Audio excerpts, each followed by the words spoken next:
জাল পাসপোর্ট কাণ্ডে রাজ্যের বিভিন্ন জেলা থেকে চলছে ধরপাকড়। ইতিমধ্যেই বেশ কয়েকজনকে গ্রেপ্তার করা হয়েছে। ধরপাকড়ের তালিকায় সংযোজন করা হয়েছে আরও একজনকে। অভিযোগ এবার খোঁজ মিলেছে এক হিন্দু দেশদ্রোহীর। উত্তর 24 পরগনার বারাসতের নবপল্লী এলাকা থেকে গ্রেপ্তার করা হলো সমীর দাস নামে এক ব্যক্তিকে। রাজ্যের পুলিশের এসটিএফ ওই ব্যক্তিকে গ্রেপ্তার করে। সূত্রের খবর, এর আগে পাসপোর্ট সংক্রান্ত কেলেঙ্কারি মূল পাণ্ডা সমরেশ সহ একাধিকের সঙ্গে যোগাযোগ ছিল সমীর দাসের। পুলিশের হেফাজতে থাকাকালীন সমরেশ, মোক্তার সহ অন্যান্যদের জিজ্ঞাসাবাদ করে উঠে আসে সমীর দাসের নাম। এরপরই সমীরকে জালে তুলতে তৎপর হয় এসটিএফ। অভিযুক্তকে গ্রেপ্তার করে নিয়ে যান এসটিএফ এর আধিকারিকরা। যদিও সমীর দাসের কার্যত দাবি তিনি সরাসরি এই জাল পাসপোর্ট তৈরির সঙ্গে যুক্ত নন। তবে সমীর নিজে এই কাজে সরাসরি যুক্ত নয় বলে দাবি করলেও তার এই কাজের মাধ্যমে কোনো বাংলাদেশি জিহাদি এদেশে এসে আশ্রয় নেয়নি তো? উঠতে শুরু করেছে সেই প্রশ্ন।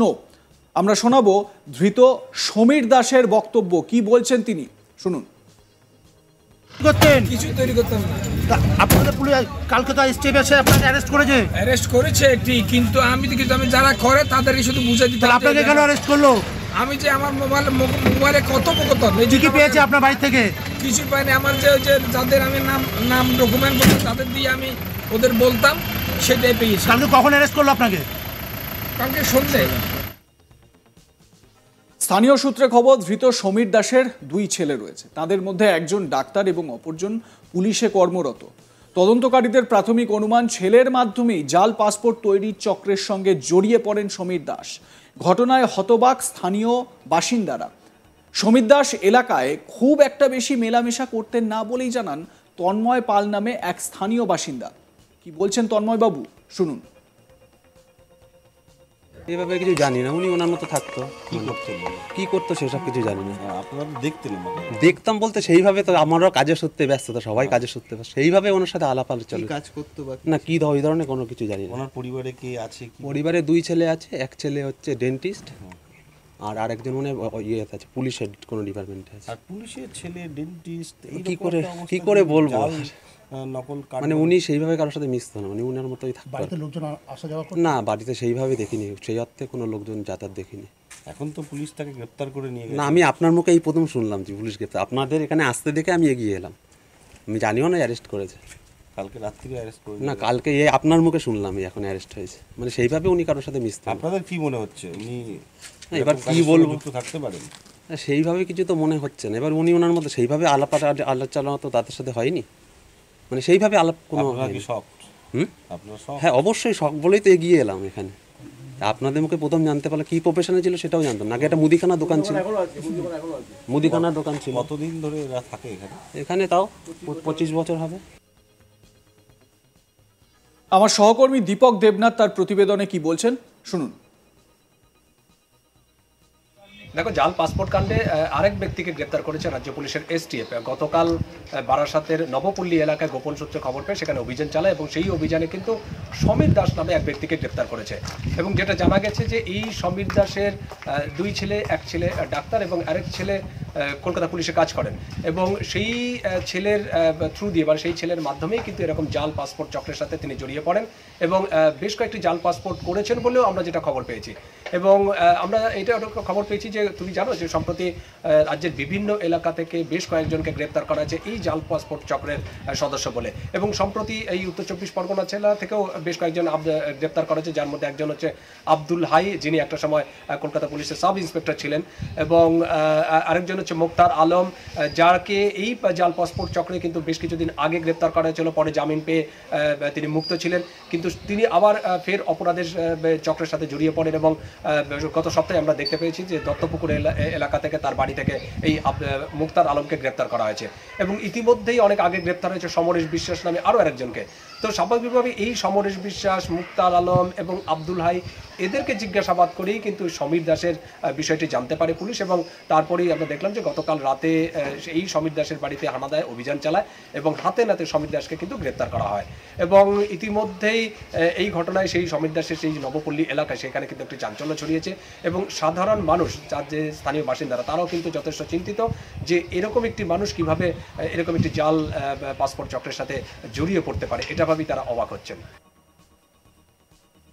অর্থাৎ এটা বোঝা যাচ্ছে যে এই সমীর বাবু তিনি তার যে ছেলে পুলিশে কর্মরত সেই কানেকশনকে কাজে লাগিয়ে কোথাও না কোথাও এই যে জাল পাসপোর্টের চক্র, সেই পাসপোর্ট চক্রে তিনি জড়িত। যদিও তিনি বলছেন যে তিনি এই পাসপোর্ট চক্র, জাল পাসপোর্ট কাণ্ডের সঙ্গে তিনি কোনোভাবেই জড়িত নয়। পুলিশ কেন তাহলে তাকে গ্রেপ্তার করলো, সেটা হচ্ছে কি সব থেকে বড় প্রশ্ন। নিশ্চয়ই পুলিশের কাছে স্পেসিফিক কিছু ইনফরমেশন রয়েছে। এবারে আপনাদের বলি কয়েকদিন আগের কথা। কয়েকদিন আগে জাল পাসপোর্ট কাণ্ডে নদিয়া থেকে একজনকে গ্রেপ্তার করা হয়েছিল। ধৃত ব্যক্তির নাম ধীরেন ঘোষ। নদিয়ার চাকদা থানার আলাইপুরের বাসিন্দা তিনি। ভাড়া বাড়ির এক পরিবারের দাবি 5-6 বছর ধরে এখানে ভাড়া রয়েছেন তিনি। ধীরেন ঘোষ বলেছিলেন উনি গার্মেন্টসের ব্যবসা করেন, বাইরে থেকে মাল আসে, কলকাতায় মহাজন আছে, তবে এখানে কখনো গার্মেন্টসের কিছু চোখে পড়েনি এলাকাবাসীর। পাসপোর্ট সংক্রান্ত কোনো কাজ কখনো করতে দেখেননি তারা। এছাড়া স্থানীয় কয়েকজন আত্মীয় স্বজন আসতেন, স্বভাব চরিত্র ভালোই ছিল, মিশুকে স্বভাবের ছিলেন তিনি। মাঝে মাঝে বাংলাদেশ থেকে শ্বশুর শাশুড়ি আসতেন, কোনো ঝামেলা ছিল না। মৃণাল কান্তি পাল স্থানীয় বাসিন্দা, মানে এই ধীরেন ঘোষের স্থানীয় যারা প্রতিবেশী তাদের মধ্যে একজন মৃণাল কান্তি পাল কি বলছিলেন শোনাবো আপনাদের। ধীরেন ঘোষ তাকে পুলিশ গ্রেপ্তার করে নিয়ে গেছে পাসপোর্ট জালিয়াতি কেসে, কি বলবেন এখানে ভাড়া থাকতে? আমাদের বাড়ি আগে 5-6 বছর হলো ভাড়া থাকে, কিন্তু আমরা খুব ভালো মানুষ বলে চিনতাম এবং এলাকার লোকের সঙ্গে ভালো সম্পর্ক আছে, কারোর সঙ্গে কোনো ঝামেলা ঝুট এখনো পর্যন্ত আমরা পাইনি, দেখিনি। উনি, ওনার ওয়াইফ আর একটা বাচ্চা। কখনো বাইরের লোকে যাতায়াত ছিল না, বাইরের লোক বলতে গেলে যা আসতো লোকালের লোকই আসতো, আর তা নাহলে বাংলাদেশ থেকে শ্বশুর শাশুড়ি এরাই আসতো, আর সেরকম কেউ আসতো না। নিজের বাড়ির ঠিকানা কি বলেছে? বাড়ির ঠিকানা বলতে আলাইপুরের দিকে ওনার দিদি আছে, দিদির প্রেফারেন্সে, মানে ওনারা লোকাল।